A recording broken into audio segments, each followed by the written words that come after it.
salaamaaleykum mbokk internet yu Wassare Célébrité dal leen ak jàmm. Pawlish Mbaye si kanamu oto mu am lu muy kaas di wax lu muy wax nag tey lu am solo la tay yëpp yéen ngi gis gannaaw ba benn photo génnee si diggante Amadou Sall ak kii di Dof Ndeye coow li commencé na bëri loolu Dof Ndeye saa yu génnee di défendre kii di président Macky Sall waaye lu si gën a garaaw mooy di yore ay armes lu si mel ni ay sémmiñ loolu nag mu commencé bëri ay coow loolu am na sax ñu naan Dof Ndeye commencé na leen di leen agressé coow li nag moo ngi gën a garaaw parce que dem na ba def ay gang biir Grand Yoff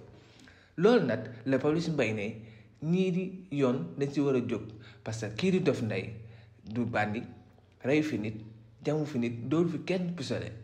donc yaram bu muy jàpp di dajji wala di dagg loolu yëpp ay ndoxum siti kese la yoon dafa war a teg loxo kii di Dof Ndeye et man je suis totalement d'accord avec Pawlish Mbaye pour la première fois ok ça passe alors parce que xam nañ ni tey jii nii keneen bu jógoon ne day far si Sonko ne day def nii diw wala kii nga xam ne bokk na si biir gouvernement bi tey kaso lay fanaan exemple gis nañ kii di nit Dof moom benn vidéo la def am yenn kàddu yoo xam ne yëkkati na ko teg si ñoo xam ne peut-être ay yoon la wala ñu nekk si biir gouvernement bi te en plus mu génnaat daal di baal ak terewul ñu daal di koy jël daal di koy yóbbu kaso donc contrairement ak Dof Ndeye mu toog daal di yore ay sémmiñ ay saaga def ay saaga yi ñaaw toog ne sax dem na sax ba naan ñoo xam ne bokk nañ si biir gouvernement bi ñoo ko doon joxe arme ak yooyu yëpp te ba léegi phrase benn kenn yoonu ko kenn woowu ko mu mel ni injustice boo xam ne moo ngi daw suñu réew moo ngi bëgg jéggi dayoo Pawlish Mbaye borom Jamra tey nee na si kàddu Jamra la waxee nag nañ déglu kii di Pawlish Mbaye. asalaamaaleykum nag sénégalais yi asalaamaaleykum réew mi di delloo kàddu gi di ko yeeslu di ci waxtaan ak sunu kilifa muy Papa Matar Gueye Jamra di taxawaay Jamra di wuyoo membre Jamra officiel muy carte bi ku ne xam ne ni carte Jamra officiel la am naa droit wax ci loo xam ne nekkul lu yoon am naa droit ci wax ci loo xam ne du logique am naa droit ci wax ci loo xam ne fi dëkku diine la fi dëkku islam la fi dëkku jullit la am na yu bari yoo xam ne ñun moomuñu réew mi ñun moomuñu Sénégal réew mi dafa am ku ko jiite muy suñu président Macky Sall lii Dof Ndeye def Macky Sall sant la ko doo Macky Sall sant la ko réew mi sant ñu la ko bëgg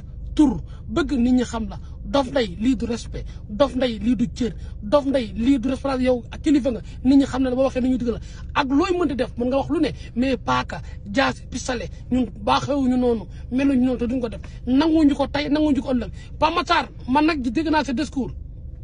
di wax képp kuy homme de loi képp ku wàllu njiitum réew mi lii dañ cee war a wax lii dañ cee war a lii dañ cee war a jóg parce que lii moo indil ne suñu doom dañ koy seetaan suñu rakk dañ koy seetaan suñu xarit dañ koy seetaan ay ndaw dañ koy seetaan xale bu yore pistolet ak keneen ko yore pistolet tey bu nekkoon keneen dinañ ko jàpp kii dañ ko war a jàpp ci yoon dañ ko war a daaneel dañ ko war a jàpp pour mu xam ne kilifa la am na ñu fi saaga dañ leen a téye am na ñu fi nekk dañ leen téye man ku ne xam ne ne président Macky Sall laay àndal président Macky Sall laay wooteel président Macky Sall laay defal lépp mais lii Dof Ndeye nag ànduma ko nanguma ko kenn sant la ko bëgg tur wala bëgg leneen wala bëgg alal du may lii ngay def lii day topp ba say doom lii dalay topp ba say doom doo bandi doo wëyu rayoo fi kenn tiroo fi kenn lépp ay dagg-dagg ay cicatrice ñu naan kii dafa ray lii loolu ndoxum siti la wala nga am kurobër wala nga jabet sa yaram bi dagg ñu naan lii ay doo bandi du def lii bandi danaan tekk jàpp ñaambaram lii nag bu ci waa gendarmerie waxul waa gendarme police waxu ci man dinañ def suñu plainte Jamra du loolu avertir Pa Matar kii jarul sax avertir parce que li mu def du logique man pare naa pour topp la ci li nga def asalaamaaleykum wa rahmatullahi wa taala wa barakaatu astafurlah jërëjëf